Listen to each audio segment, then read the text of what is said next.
अपने आप को पता ही नहीं कि मैं कहाँ पर हूँ। इस प्रकार उसकी मनस्थिति हो रही है। 1 महीने भगवान वहाँ ठहरे हैं, परंतु राजा के यहाँ तो ठहरे हैं 1 महीने के हिसाब से, और बहुलास के यहाँ तो 1 महीना बिता दिया। यहाँ पर श्रुतदेव के यहाँ पर 1 दिन ठहरे हैं, और 1 दिन और उसका 1 महीना दोनों बराबर कर दिए। रवाना हुए तो दोनों घर से एक साथ में वापस रवाना हुए।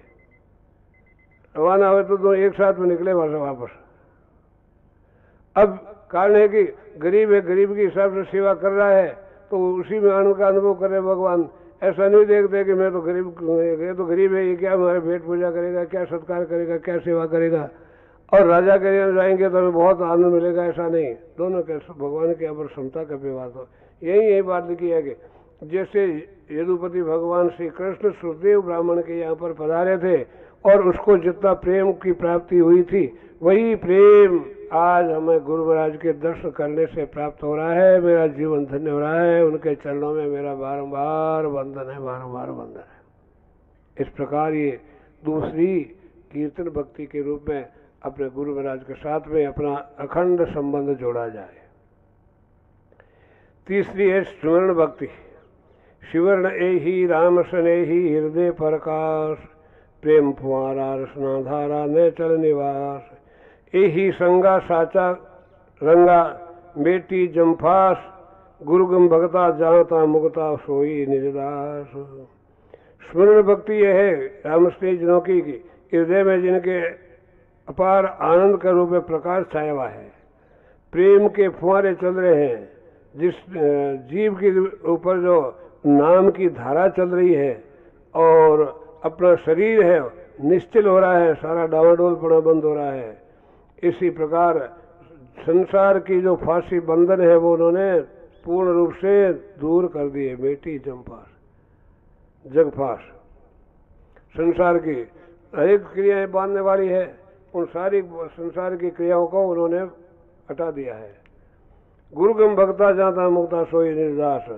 ऐसे याद करते करते अपने आप में ही एकदम स्थिर होकर के बैठ गए बस, और कुछ दूसरा कोई चिंतन करना नहीं, कहीं आना नहीं, कहीं जाना नहीं।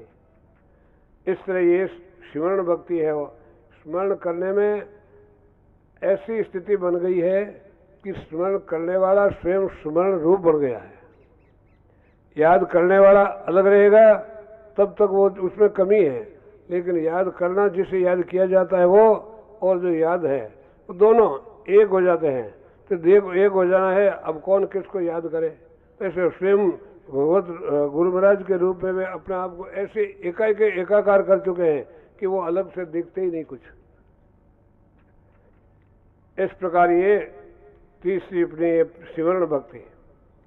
चौथी भक्ति है पाद सेवन, चरण सेवन भक्ति। चरण सेवन भक्ति में नित पद सरोज मंज लोट पोट, मन बाच कर्म गुरुदेव ओट, तद रह समीप सेवाज साध, अंतराय अंग साराध, हर शिष्य विद पुन मुख पलंग जान, अमृत नाय चरणा समान, पद कंज रज हल्या उधार, पद नाम कीर भी सूझतार, गुरु चरण सोज बल हुए प्रतिष्ठ, जानंत जास सारी सुशिष्ट, पुनि आद अंत मद जीव सोय, गुरु चरण सोज मद मोक्ष होय। जन पद्धत प्रताप गंगा हुए पावन, जन पद्धत प्रताप शिवरी मुनिज गावन, जन पद्धत प्रताप तीर्थ सुधायक, रमणक भवन वैकुंठ छवि ब्रह्मंड इंद जन पद्धत, जाल बालता चरण की कहा पूज्य महिमा करत। चरण सेवा है, नित्य ही उनके चरण कमल में लोटपोट होता रहे, चरणों में बैठा रहे, चरणों में लुढ़कता रहे। मन वचन कर्म से केवल अपने गुरुदेव जी महाराज का ही आश्रय रखेगा। इनकी ओट में रह करके मैं निर्भय रहूंगा। जब उनके पास में रहे तो सेवा में बहुत सावधानी रखे कि गुरु महाराज को किस चीज की आवश्यकता है, वो उनकी इस प्रकार सेवा करता है। चरणों में ध्यान, अपनी दृष्टि सदा उनके चरणों में लगाए रखे। अंतराय अंग संसाराद, थोड़ी देर के लिए दूरी भी है, उससे सहन नहीं हो और मन में घबराहट पैदा हो जाए। हर शिष्य विद मुख पुनंग जान, अमृत नाय चलना समान। शिष्य के हृदय रूपी सर्प मुख की व्याधि है, अर्थात अशांति और जलन मिटाने के लिए गुरु महाराज के चरण कमल के समान दूसरा कोई अमृत नहीं है। मतलब गुरु शिष्य का जो हृदय है वो सर्प का निवास है, समझ लो, सर्प का निवास है, और उस सर्प के जहर को मिटाने के लिए अमृत की आवश्यकता चाहिए। तो अमृत क्या है? गुरु महाराज के चरण कमल है, उन चरण कमल का सहारा सच्चा अमृत है। दूसरा ऐसा कोई अमृत नहीं जो उस जहर को मिटा सके, उस विषय में। सारी सस विद ऐसे पद कंज रज अहल्या उद्धार। अरे इन चरणों का सहारा पा करके अहल्या का उद्धार हो गया, अहल्या का उद्धार हुआ।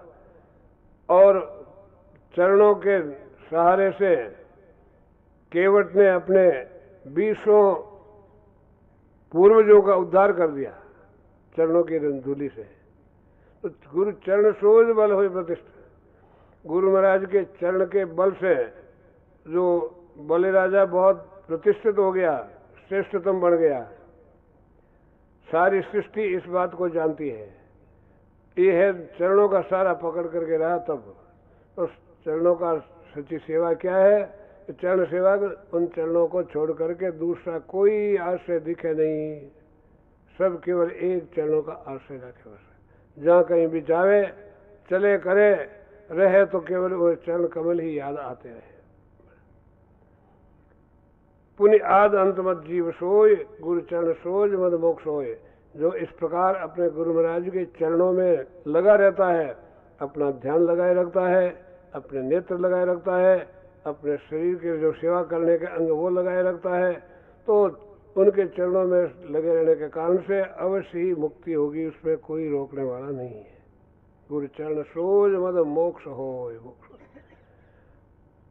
चरणों के सहारे से गंगा जी परम पवित्र बनी और दुनिया का कल्याण करने वाली गंगा जी बन गई है। शबरी है जो परम पवित्र ऐसी बनी जो ऋषि मुनियों भी उसे वंदन करने लगे, वो पूजनीय बन गई। जहाँ पंपा सरोवर ने गंदगी पैदा कर दी थी, उस गंदगी को शबरी के चरण लगने से उसे पवित्रता प्राप्त हुई। भगवान के चरण से शुद्ध नहीं हो पाई, वो शुद्धि है शबरी के चरण से होती। इस चरण के सारे की शक्ति, उनके प्रताप से, चरणों के प्रताप से जितने भी तीर्थ है वो परम पवित्र बनते हैं। अर्थात जो भी तीर्थ बने हैं वो महापुरुषों के चरण कमल पड़ने से ही तीर्थ कह जाते हैं। तीर्थ का मतलब पवित्र। और दुनिया भर से पाप धोने के लिए जाती है तीर्थों में, तो तीर्थ पवित्र है तभी दूसरों के पाप को धो करके वो पवित्र, उनको पवित्र करेंगे। यदि वो पवित्र नहीं होती नदी या तीर्थ स्थल, तो कभी दूसरों के पाप को धो नहीं सकते थे। तो देखा जाए तो तीर्थों में दुनिया सब अपना पाप छोड़ छोड़ के आती है। यदि हम वहाँ जाकर के शुद्धिकरण, सच्चा शुद्धिकरण चाहते हैं, तो भगवान नाम का स्मरण करके गुरुदेव के चरणों का सहारा रखेंगे तो हमारा पाप मिटेगा और हमारी निर्मलता हो जाएगी। अन्यथा वहाँ पर पड़े हुए पाप हमारे चिप हो जाएंगे, क्योंकि वहाँ दुनिया पाप की बात छोड़ रही है और क्या छोड़ेगा। अरे कोई कपड़े छोड़ के आवे, कोई जूते छोड़ के आवे तो ढेर लग जाएगा ना पीछे। तो दुनिया पाप ही छोड़ के आती है और क्या करती है।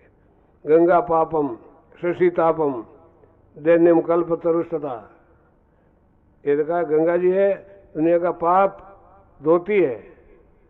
गंगा पापम शशि तापम, चंद्रमा है, दुनिया की जल को मिटाता है। रात्रि के टाइम होता है चंद्रमा, इसलिए चंद्रमा में प्रकाश में जल मिटती है, शांति होती है। शशि तापम दैन्यम कल्प तरुरेत, कल्प वृक्ष है, दुनिया की दीनता है, गरीबी को दूर करता है, क्योंकि जैसी जिस भावना होती है वो चीज उनको प्रदान करता है कल्प वृक्ष। जैसी जा की मन भावना तैसी तुरते यार। रामा छाया कल्पतरु, जीव कल्पना मीठ। हमारे मन में जो कुछ कल्पना है, मुझे ये चाहिए, मुझे ये चाहिए, ये चाहिए, तो कल्प वृक्ष उसको देता रहता है। ऐसे कल्प वृक्ष के लिए बता दो, भागवत के सुखदेव जी महाराज भी एक बार कल्प वृक्ष के पास में गए, तो देखा तो सब लोग वहां से कल्प वृक्ष मांग रहे हैं कि मुझे ये दो, मुझे ये दो। चारों तरफ लोगों की